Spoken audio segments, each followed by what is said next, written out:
Hi everyone, this is Yi Huang. Now I am going to do my polity presentation of Malaysia. So before we start the presentation, let's guess the meaning of these two sentences. First, we have Abu Kabar, and the second one is Hi, nama saya Isabel.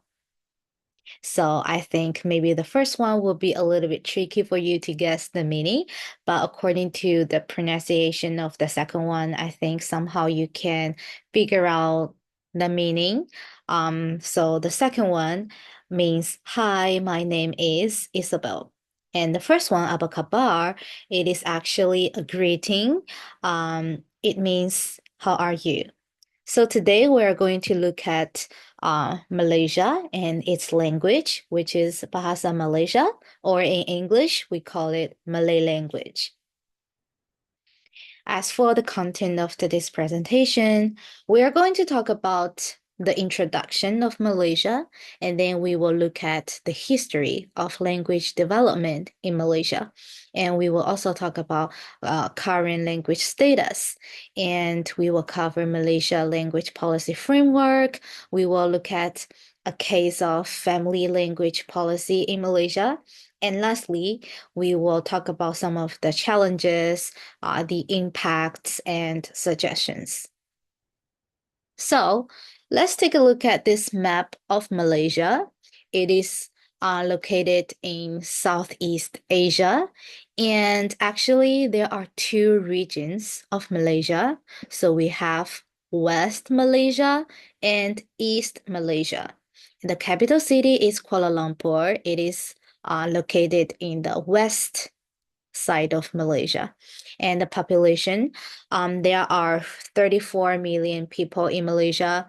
And for the ethnicity groups, actually, Malaysia is a multi-ethnic and multicultural country. There are Malaysian Malay, Malaysian Chinese, Malaysian Indian, and indigenous people. But indigenous people are mostly in Sabah and Sarawak, and Sabah and Sarawak are on the east side of Malaysia, which is over here. So this is a picture of the diverse ethnicity groups in Malaysia. And this is a pie chart of the population. As we can see, blue color represents Malaysian Malay, and there are 22.4% of Chinese people, 6.5% of Indian people, and 30% of indigenous people. So now let's take a look at the history of language policy development.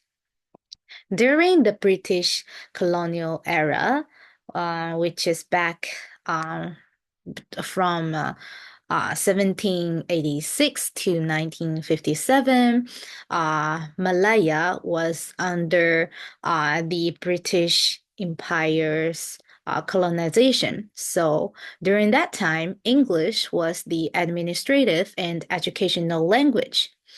And in 1957, Malaya gained independence. So they established Bahasa Melayu as the national language. Malaya actually is the previous name of Malaysia. And the word Bahasa, it means language. Melayu refers to a Malaysian Malay community. And then later on in 1967, Bahasa Melayu was renamed to Bahasa Malaysia to be more inclusive.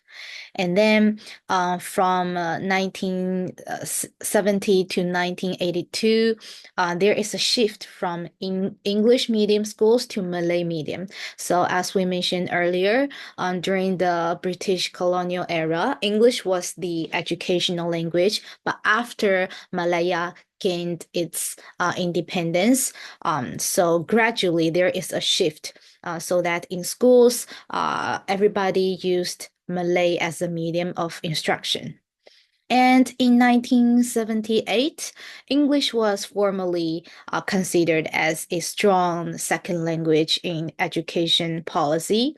And from 2000 until present, English is a medium for mostly science subject and mathematics. So let's take a look at the table of current status. First of all, we have the national and official language of Malaysia, which is Bahasa Malaysia, or in English, we call it Malay language. It is used in government, official documents, and public education. So when we are talking about public education, we are referring to public schools because in Malaysia, we have public school, private school, and international schools. And Bahasa Malaysia is the medium of instruction in public schools. And then moving on, we have English. It is a compulsory subject for all types of school, and it is widely used in business, higher education, and international relations. Other than Bahasa Malaysia and English, we have Mandarin or Cantonese, which is spoken by Malaysian Chinese community. And there is Chinese medium primary schools that continue to operate within the national education system. Similarly, Tamil is spoken by Malaysian Indian community, and the Indian type of vernacular school is Tamil Medium Primary School. They also operate within the national education system. So under the public education, we have government school and also vernacular school. Vernacular school refers to schools that use Chinese and Tamil as their medium of instruction. And lastly, we have indigenous languages, which are Iban and Jakun and so on. So these languages are spoken by the native groups in Sabah and Sarawak. So now let's take a look at the language policy framework by Cooper. First of all, we have status planning. This is the macro level of the national planning. So in 1957, after the Federation of Malaya gained independence, Bahasa Melayu became the national and official language, as we mentioned earlier. And it is used for official language purpose, such as government, in courts, and in education. And 10 years later, in 1967, Bahasa Malaysia was renamed to be more inclusive because, as we mentioned earlier, Malaysia is a multi ethnic country. So the government wanted to make every Malaysian to feel like this is their country, to feel like they are united. So the language Bahasa Malaysia should be spoken by all citizens. And other than that, there's guaranteed rights for other language communities. And as we mentioned earlier, there's vernacular languages, which is Chinese and Tamil for educational purpose. So for the corpus planning, it refers to the language itself. First of all, we have Dewan Bahasa dan Pustaka. In English, it means Institute of Language and Literature. It was established to develop and improve Malay language as the national language, and the institute spent 38 million ringgit on modernization of Bahasa Malaysia. And next, in 1972, a graphic system was established based on the Latin script for both Malaysia and Indonesia to replace Jawi. So what is Jawi? It is actually a modified Arabic script which was written in Bahasa Malaysia. And lastly, there are scientific and technological terms in Bahasa Malaysia that were modernized for contemporary use. So, such as when you go to airport, you can see the terms lapangan terbang, and when you go to the library, you will see per perpustakaan. So next is acquisition planning for Malay language. Generally speaking, it is taught in public schools, except for English class, of course, and it is the medium of all the other subjects. But if you are Malaysian Malay, you just simply pick it up from your parents because most of Malay people at home they would just speak Malay. So you simply pick it up from the environment in your household. But if you are Malaysian Chinese, Malaysian Indian, or indigenous people, you pick it up, you learn it from school. And as for English language, it is a compulsory subject to take at school as well, and it is considered as a very important second language. As for Chinese and Tamil, there are vernacular schools that are under the national education system. So at school, except English class, all the subjects are in either Chinese or Tamil. So this is for the government to make the Chinese community and Indian community to feel like they can still keep their culture and tradition because they can go to their own school and learn about their own languages. And lastly is prestige planning. It is about the image of the language. So we have in Malaysia, there is a campaign which is called Bahasa Jiwa Bangsa. This is to promote Malay language as a unity. And there is also the establishment of Malay Language International Council. And other than that, there is promotion of Malay studies in foreign universities. So as far as I know, in China, we have some language programs in some universities. So basically, you can learn Malay language in a Chinese university. So now let's take a look at family language policy. So there is a case of Malaysian Chinese community, particularly they speak Hakka, and Hakka is actually a dialect of the Chinese language, just like Cantonese. So let's take a look at the beliefs, which also refers to language ideologies. In this article, the parents think Hakka are their cultural tradition and ethnic identity. Like if you speak Hakka, it shows who you are. It gives you identity. And the parents feel responsible for maintaining Hakka heritage. So what about the actual language use, which also refers to practice? In this article, 3 of 4 families use Hakka at home. But what about outside home? So, young generation, they actually prefer to speak Mandarin or English other than Hakka outside their home. And at school, if the children go to Chinese schools, they speak Mandarin, of course. If they go to government schools, they choose to speak Malay or English, but not Hakka. And so for the social domain, basically, generally, the young generation, they just prefer Mandarin or English with their peers over Hakka. So as you can see, it is not ideal for the parents that their children do not use Hakka as much as they do. And I can see that most of the young generation are not willing to speak Hakka outside their home. So there are some efforts to make in order to manage or to control the language.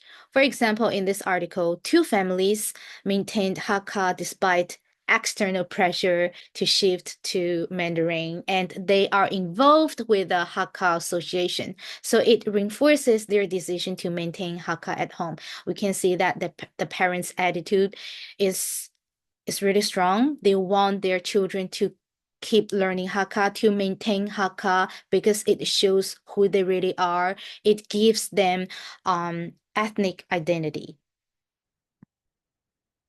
So here are some of the challenges.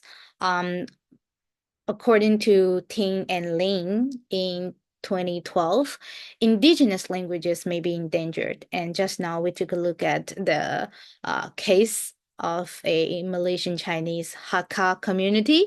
I think in the future, perhaps it is likely that Hakka will be endangered in the future as well because the young generation, they prefer Mandarin than Hakka. And another challenge is that some Chinese or Indian Malaysians, they have limited Bahasa Malaysia proficiency because of the exposure to the language. Because most of them at home, they will speak their mother tongue, which is Mandarin or Cantonese or Hakka or Tamil instead of Malay language. So they have limited Malay language proficiency. And next is Malaysian scholars. Some of them prefer to use English for publication to reach international audiences. And then, even though Malay language is the national language, it just has low prestige in different fields, such as science, business, and so on.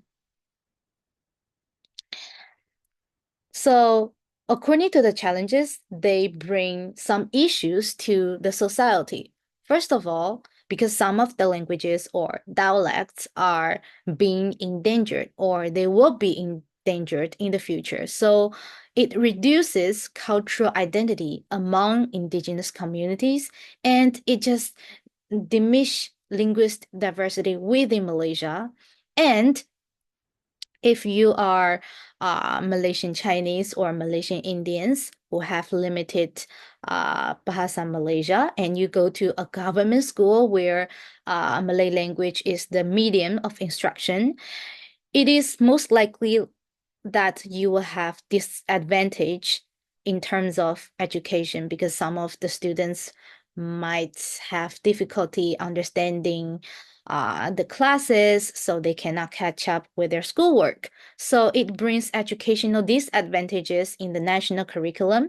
And if the Malaysian Chinese and Malaysian Indian students who have limited Malay language proficiency, they want to work in government in the future, their their Malay language is most likely to limit their career opportunities in the future.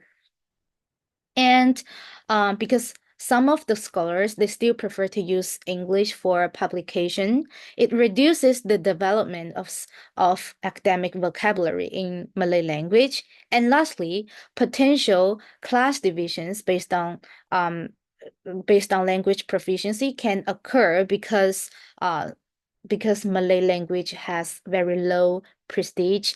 Perhaps in the future, if you can speak English, then people will assume you are from an upper social class. If you cannot speak English, you are coming from a lower social class.